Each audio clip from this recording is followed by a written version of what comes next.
What challenges have you faced in your career? So my career for 35 years, I worked in a small community development financial institution, Family Federal Credit Union.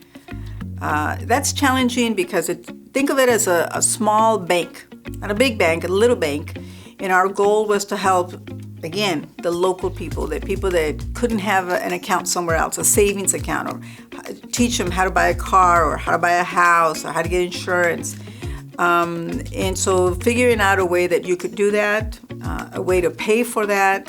I did that for many, many years. I enjoyed it. I love teaching people how to make the best use of the money, the little money that they had, because we've been dealing mostly with people that had little money. So finding a way to stretch that, make it go a long ways, that was my job. I loved it. It's difficult when people lose their job and they come and tell you that they can't make their car payment or they can't make their house payment, and they don't want to lose their car, they don't want to lose their house. And how do you help them? Can you help them? When people come and tell you that they need a loan because somebody died in their family and they have no money to bury them. When people want to borrow money to help somebody get out of jail. I had to listen to a lot of sad stories.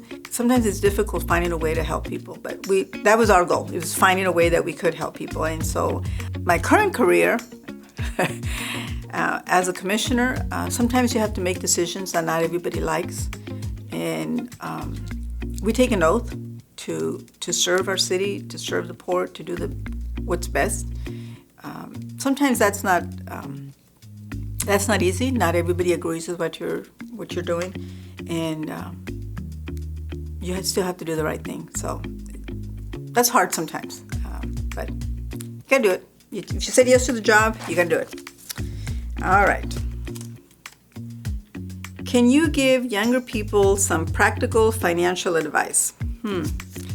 Well, let's see. It depends how young you are. So if you're just starting college, you're going to have all of these people, big banks, come up to you and offer you credit cards. And you're going to feel good because, they're giving me a credit card, and that means I can buy things. My advice is don't take them. It's not free money. It's a loan. You're tying yourself up long into the future before you've made any money. So if there's any way that you can avoid it, don't borrow it. Wait till you actually have some money. If you're younger than that, if you're in elementary school, for example, get a piggy bank. Get a little container, put the coins in there. Sell aluminum cans, sell the water bottles, and save that money. And give yourself a plan. 1 week, I'm going to save $2. In a month, I'm going to save 10. In a year, I'm going to have $50. And so force yourself, teach yourself to save. I know it's hard, but when you have your own money instead of somebody else's money, and you can go to the store and pay for something that you save the money, there's a lot of satisfaction. But even more important, way into the future, other people will not own your paycheck, which is what happens to those of us adults that have borrowed a lot. When we get paid, that money is no longer ours. We owe it to somebody to pay the car. We owe it to somebody to pay the house. We owe it to somebody else, to pay our phone. And it's very difficult to live that way. We're tied. So if we can learn to save, that's really important. If you can learn to enjoy your job, that's also very important. And I would really encourage you to not judge the job only by how much it pays, but rather if having a job allows you to, for example, go to school or buy your books, then keep it and stay in school. I know that it's hard staying in school.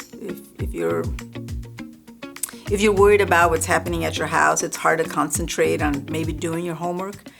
But the best thing that you can do for yourself is to prepare yourself. And if you can do that, you'll be able to help your family, you'll be able to help your community, instead of you always needing help. So I know it sounds like you've heard it a lot of times, but staying in school really is important. Someone who can read, someone who can understand, you'll be able to follow directions. When somebody hires you and they give you a manual, you'll be able to follow it. You will have such a leg up a head start if you can do that. So pay attention. Enjoy school. I did. All right. Last one here. What hobbies do you enjoy in your free time? And I have a lot of free time. I love reading, and so I pretty much love reading anything. So I will read old magazines, old newspapers, I'll read articles online, I'll read about gardening, I'll read about food, I'll read about history. Learning, I enjoy it very much. So reading is one of the things that I really, really do. Given the pandemic, one of the things that I've done a whole lot is gardening. So I've spent a lot of hours in my backyard.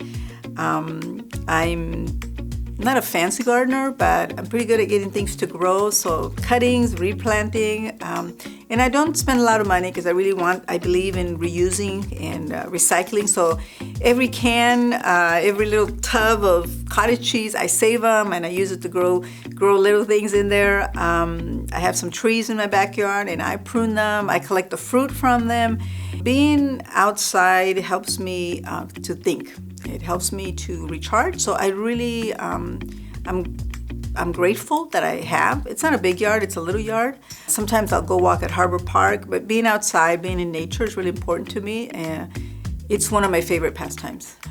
I am Lucia Moreno-Linares, and this has been my Career Report. For more information, please follow us on Facebook, Twitter, and Instagram.